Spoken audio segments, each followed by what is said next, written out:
cómo prepararse para la próxima crisis o incluso cómo enfrentar la crisis actual. Comenzamos.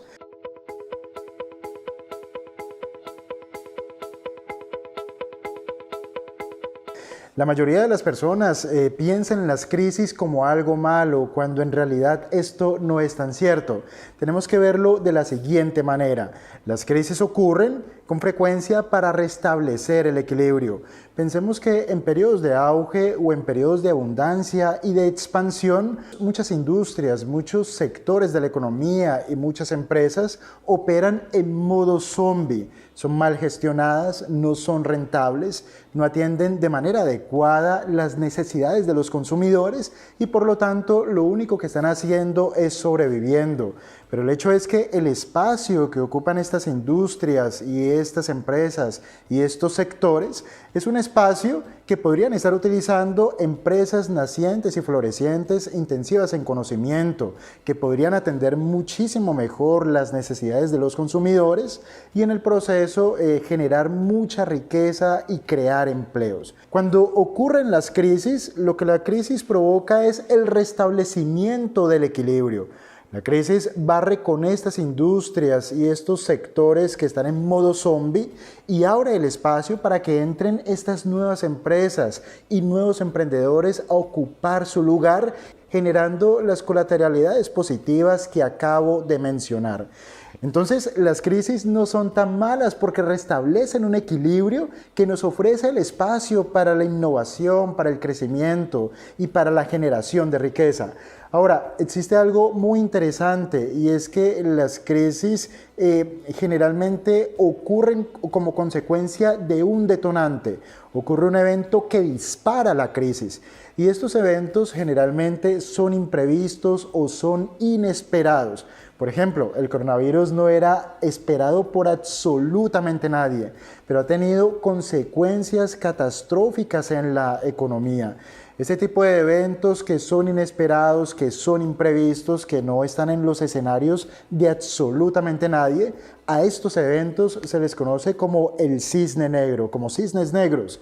Si quieres comprender un poco mejor en qué consiste un cisne negro en economía, te sugiero leerte un libro que se llama así, El Cisne Negro, y que fue escrito por el autor turco Nasip Nicolás Taleb.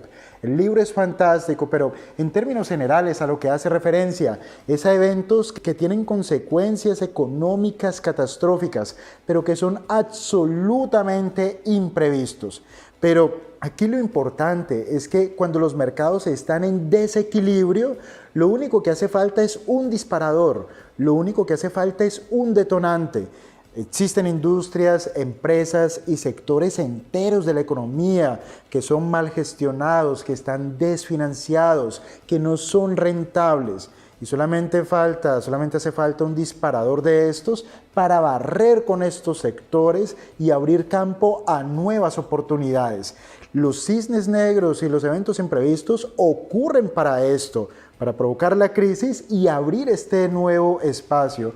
Es más o menos algo como la frase que con frecuencia pronuncia Warren Buffett y que dice que solamente cuando baja la marea es cuando nos damos cuenta quiénes estaban nadando desnudos. Pero esto no solamente se aplica a las inversiones, esto también se aplica a la economía y se aplica a todas las circunstancias de la vida. Todos aquellos que están siendo mal gestionados, que no se están preparando, que no se están entrenando, que están mal financiados, que no tienen suficiente patrimonio o no tienen suficientes activos. Cuando llega la crisis, barre con ellos y abre el espacio a personas que están dispuestas a arriesgar, que están dispuestas a innovar y que están en plena disposición para crecer. Esta es la manera en la cual yo creo que deberíamos comprender las crisis. Ahora, entendiendo esto, ¿cómo nos podríamos preparar para las crisis? Para la que se podría venir o para la actual. Lo primero que debemos observar son algunas variables que en los mercados financieros y en la economía se hacen evidentes y que son síntoma de la crisis que se podría estar viviendo ahora y que se podría vivir en el futuro. Podemos observar muchísimos gráficos donde se muestra un crecimiento brutal en los niveles de desempleo, no solamente en los Estados Unidos, como este gráfico que estoy mostrando ahora mismo, donde observábamos niveles de solicitudes por desempleo semanales de en promedio 250.000 solicitudes. Y cuando llega la crisis, cuando estalla la crisis por el coronavirus, esto salta a 4 millones de solicitudes en una semana y después siguen 2 millones, 2 millones, 1.800.000 y en algún momento comienza a caer. Pero una variable es el desempleo, otra variable es, por ejemplo, el indicador de volatilidad del índice Standard & Poor's 500. En este gráfico que estoy mostrando en este momento, se observa que cuando comenzó la crisis en marzo del 2020, el VIX rompe hacia arriba y casi que llega a visitar niveles máximos no vistos desde la crisis subprime del año 2008, luego de la quiebra de Lehman Brothers. El índice VIX lo que nos mide es la volatilidad que nos ofrecen las acciones en relación a activos que son considerados refugio o de mayor seguridad. Es decir, lo que nos muestra el VIX es cómo los inversionistas y los actores de la economía venden riesgo, en este caso acciones, y con el producto de esta venta de acciones compran activos refugio que pueden ser, por ejemplo, el oro como commodity, o que pueden ser los tesoros americanos con vencimiento en 10 años o los bonos alemanes con vencimiento en 10 años. Esto es lo que se conoce como el flight to quality, el vuelo hacia la calidad, y esto es lo que nos mide el VIX. Entonces, la economía y los mercados nos muestran síntomas de esta crisis. ¿Cómo nosotros nos podemos enfrentar a esto? Antes de comenzar con esta parte que es muy importante del video, quiero recuperar una frase que no recuerdo en qué libro la leí, pero que dice algo como lo siguiente: los pobres de la era industrial son los que llegaron tarde a la era industrial, y ahora los pobres de la era de la información son los que llegaron tarde a la era de la información. Lo que ocurre con las crisis es que dinamizan este proceso de evolución o este proceso de transición hacia una nueva era, que puede ser una nueva era en términos económicos, de modelo económico, en términos de cómo un sector de la economía comienza a tomar el liderazgo, como por ejemplo está ocurriendo ahora con el entorno digital, por sobre sectores de la economía que son más tradicionales, como los minoristas, las grandes superficies y todo lo que es el sector industrial. Entonces, los pobres de la era de la información serán los que lleguen tarde a la era de la información, o los pobres de la era digital serán los que lleguen tarde a la era digital. Esto es bien interesante porque cuando lo complementamos con una frase de Bill Gates que dice: para volverse rico, lo que tenemos que hacer es identificar una tendencia, identificar una ola y a continuación estar entre los primeros en comenzar a surfear esta ola o en comenzar a cabalgar sobre esta tendencia. Habiendo dicho esto, aquí van mis consejos para prepararnos para una posible recesión, para la próxima y para la actual. Y esto tiene dos visiones. Lo vamos a mirar desde el punto de vista de las finanzas personales, pero también lo vamos a revisar desde el punto de vista profesional. Desde el punto de vista de las finanzas personales, mi propuesta es que te crees un presupuesto. Nosotros tenemos que tener una radiografía acerca de hacia dónde va nuestro dinero. Para la mayoría de nosotros es fácil saber de dónde proviene el dinero, por ejemplo, si somos empleados o si somos dueños de un negocio, pero la mayoría no tiene lo suficientemente claro hacia dónde se va el dinero, dónde se pierde el dinero, dónde se esfuma el dinero. El dinero para la mayoría se hace agua en sus manos o les quema las manos y se pierde. Te propongo o te sugiero, y este es el primer punto, prepara un presupuesto. Si quieres comprender un poco mejor cómo preparar un presupuesto, te sugiero que realices nuestro taller de finanzas personales. No solamente aprenderás a preparar presupuestos, también aprenderás, por ejemplo, cómo reducir de manera efectiva tu nivel de endeudamiento, cómo elegir entre distintos tipos de créditos, también saber cómo invertir cómo comenzar a ahorrar y cómo manejar el tema, por ejemplo, de los seguros. Es muy completo y lo encontrarás en un link aquí debajo. Pero el hecho es que debes comenzar por preparar un presupuesto. La segunda sugerencia que te hago es que calcules tu patrimonio neto.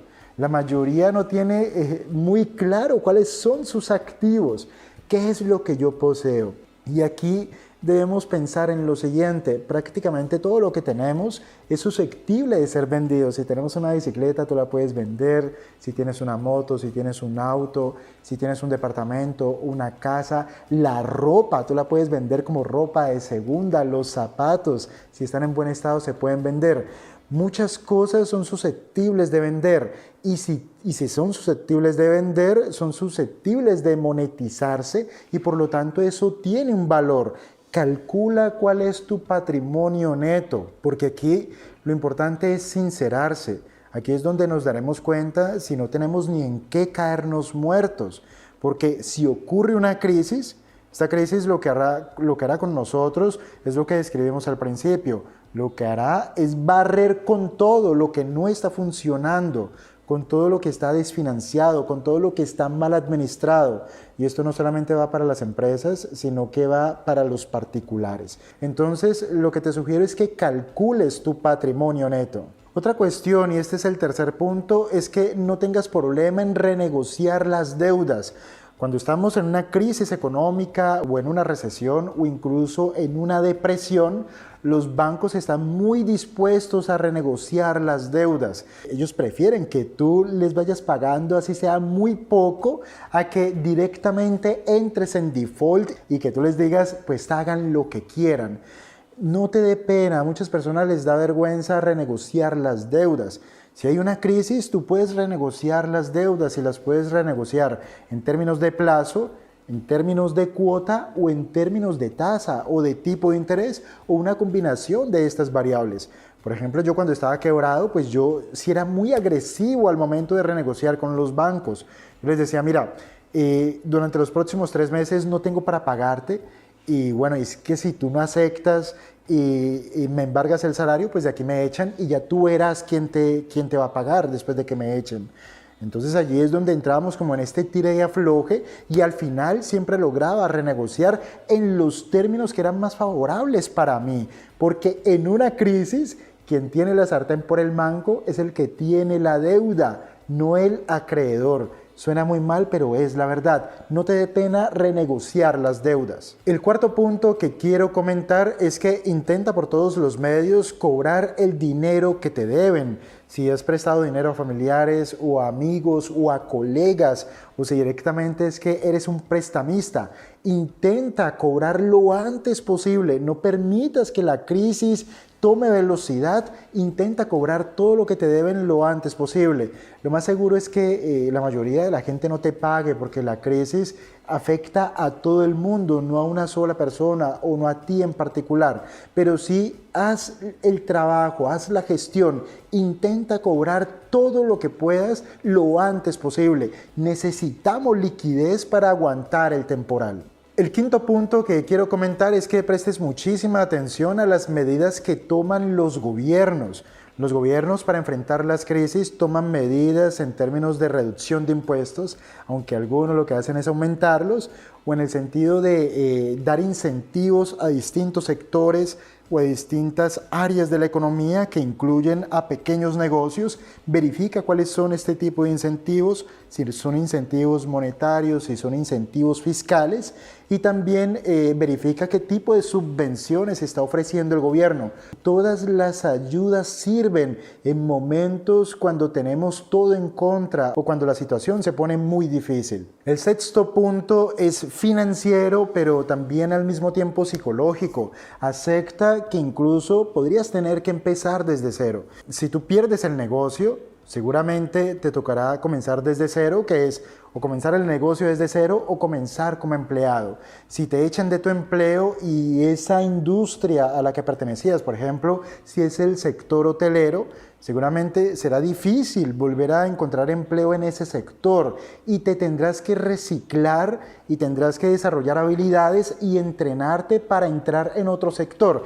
Y aquí yo diría cosas como las siguientes. Si tú eres del sector hotelero o de la aviación o de los cruceros o de los parques de diversiones, es un sector que la tiene de momento muy complicado por la pandemia ocasionada por el coronavirus y será muy difícil que este sector vuelva a recuperar todos los empleos que se han perdido, precisamente porque muchas empresas han quebrado y han desaparecido. Tú tienes que ser inteligente. Ese es el sector más perjudicado. Piensa, ¿cuál es el sector más beneficiado? Creo que fácilmente llegarías a la conclusión de que es el sector digital. Y allí tú podrías decir, bueno, creo que me podría reciclar aprendiendo informática, aprendiendo a programar, aprendiendo de redes sociales, aprendiendo a realizar labores de community manager, aprendiendo edición de video, aprendiendo un montón de cosas que se necesitan y que están en auge y que se valoran en entornos digitales. Piensa que tal vez tendrías que empezar desde cero y entre más rápido hagas el pivotaje, entre más rápido hagas el cambio de chip, creo que será mejor para ti. El séptimo punto es más enfocado hacia emprendedores o empresarios. Tú tienes que entender que en temporadas en tiempos de crisis o de recesión, o eres rentable o desapareces. Y en ese sentido tienes que ser estratégico. Tienes que planificar pensando en que posiblemente facturarás al 50% o al 30% de lo que estabas acostumbrado. Esto te permitirá anticiparte reduciendo los costos que tú puedes reducir. Otro punto estratégico es que cobres todo lo que puedas y que te deban en este momento.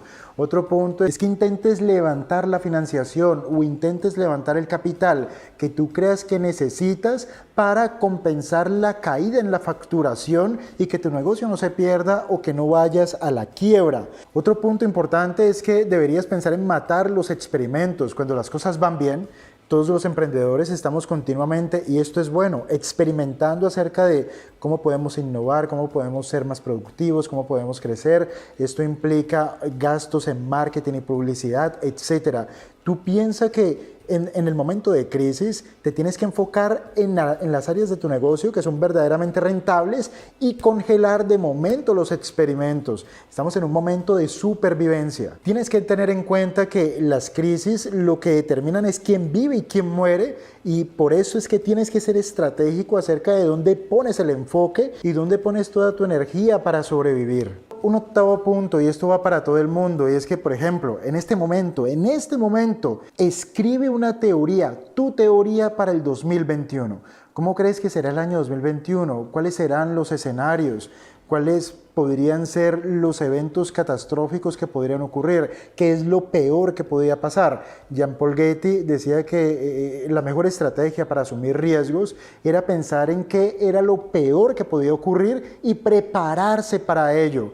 Recuerda que las oportunidades solamente llegan cuando tú estás preparado, pero yo lo diría de la siguiente manera: solamente sobreviven a las crisis los que están preparados, porque además de sobrevivir a las crisis, se pueden beneficiar de las crisis. El noveno punto es un consejo más para los empresarios. En lugar de cortar gastos por cortar, piensa cuáles son aquellas áreas que se pueden adelgazar porque significan un gasto más bien improductivo, pero no eches a la ligera a un equipo de tu negocio que podría ser el más competente o el más productivo o el más inteligente o el que más te aporta valor. Tienes que ser muy inteligente al momento de recortar gastos. Invierte en tu equipo. Y el 10º punto va para los particulares. Los momentos de crisis siempre se acaban. Todas las crisis tienen un final, pero lo importante es que inviertas en ti. Piensa en lo que dijimos anteriormente. Si estás en un sector que está en decadencia por esta crisis o por lo que sea, piensa que allí probablemente será difícil volver a encontrar empleo, pero adicionalmente piensa cuáles son los sectores o las empresas que se benefician de la crisis e intenta reciclarte y conectarte con esta tendencia. Recuerda que para generar riqueza debes encontrar la tendencia e intentar ser también uno de los primeros en comenzar a surfear esa tendencia. Esto es desde el punto de vista financiero, pero desde el punto de vista profesional es como lo acabamos de decir. piensa en las tendencias. Piensa si el sector, si el negocio que acabaste de perder o el empleo del cual te acabaron de echar pertenece a un sector que ya no volverá a ser el mismo o que tardará años o décadas en recuperarse. Profesionalmente, lo más inteligente sería reciclarse, entrenarse, para engancharte en un sector que esté en auge, para subirte a una ola, para subirte a una tendencia.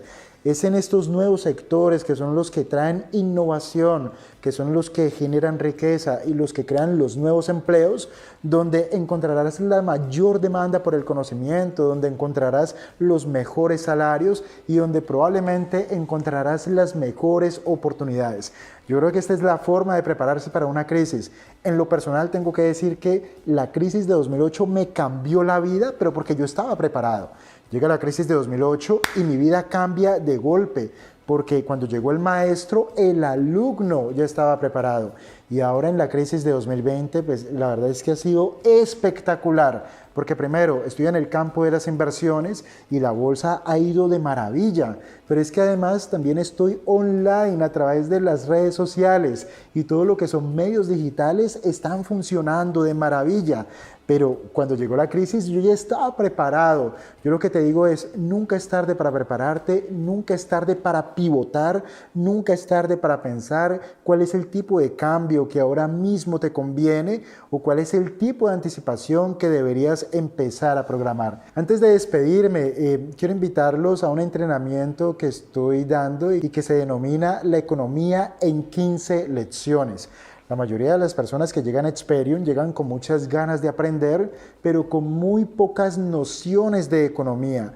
Y esto limita de manera significativa la capacidad para comprender muchísimos temas y la capacidad para identificar muchas oportunidades, no solamente en bolsa, sino a nivel profesional. Aquí debajo te dejo un link para este entrenamiento. Es maravilloso, no te lo pierdas. Ahora sí, si este video te ha parecido de valor, déjanos un pulgar arriba, compártelo en tus redes sociales y suscríbete a nuestro canal si todavía no lo has hecho.